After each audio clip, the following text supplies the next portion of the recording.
Hello, my name is Lizzy and I'm a Girl Scout senior, and today I'm going to talk to you about a really important animal, bats. Did you know that there are more than 1,300 species of bats in the world? In fact, there are 9 species of bats that live in Michigan, and 7 of those species live in my own backyard. Bats are a very important animal. We need bats if we want a healthy and diverse ecosystem filled with a variety of organisms. There are almost 50 unique species of bats that live in the United States national parks, and different species provide different benefits. Some species pollinate plants, others eat insects, many serve as prey to other animals, and they all inspire scientific discoveries.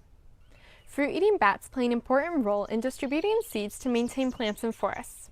In some southwestern parks, long-nosed and long-tongued bats are perfect to pollinate plants, and they provide extensive value to the agricultural industry. Bats help with pest control by feasting on insects each night, which adds up to more than $3.7 billion worth of pest control each year in the United States.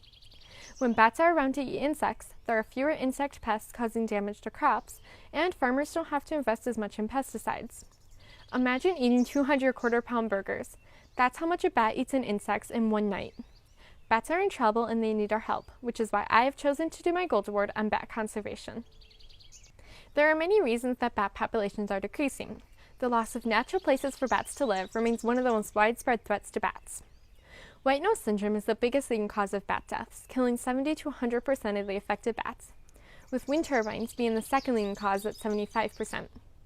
White nose syndrome is more prevalent in cave bats, whereas wind energy deaths are more common in tree-roosting migratory bats. Wind energy in the United States has a damaging effect on 21 bat species. That's nearly half of the 50 unique bat species that live in national parks. Species that are mainly affected include the hoary bat, eastern red bat, and the silver-haired bat. These 3 species make up about 70 to 80% of the bat deaths that have been recorded. Scientists have come up with several theories on why bats collide with wind turbines. These theories include that the bats may mistake the wind turbines for large roosts they can roost in. They mistake the shiny reflective surface of the turbines for sources of water. The bats do not use echolocation during migration because they are already familiar with the routes. And bats are just curious on what wind turbines are.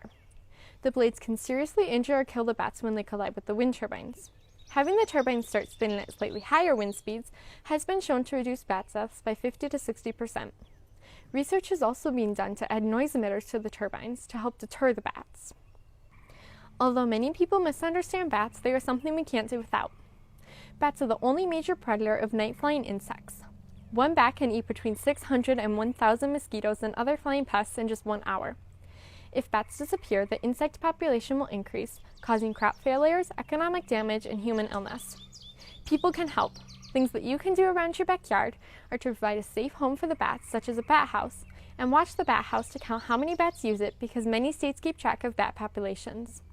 Remember, if you choose to put up a bat house, there are guidelines that you should follow to ensure that you are providing a safe home for the bats. You can also reduce disturbances to natural bat habitats around your home. For example, you can reduce outdoor lighting, reduce tree clearings, and protect streams and wetlands. Although pollinator bats are not found in Michigan, if you live in an area where pollinator bats live, you can also plant a pollinator garden for the bats.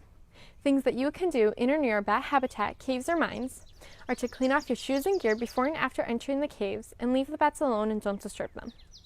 I used to see about 10 bats in my backyard most nights, and now I only see about 5. And we don't spray for pesticides. We also try and point our lights down instead of up. Now that you know why bats are so important, please consider helping me in protecting bats. If you would be so kind to answer 2 survey questions for my Gold Award, I would really appreciate it. Thanks for watching!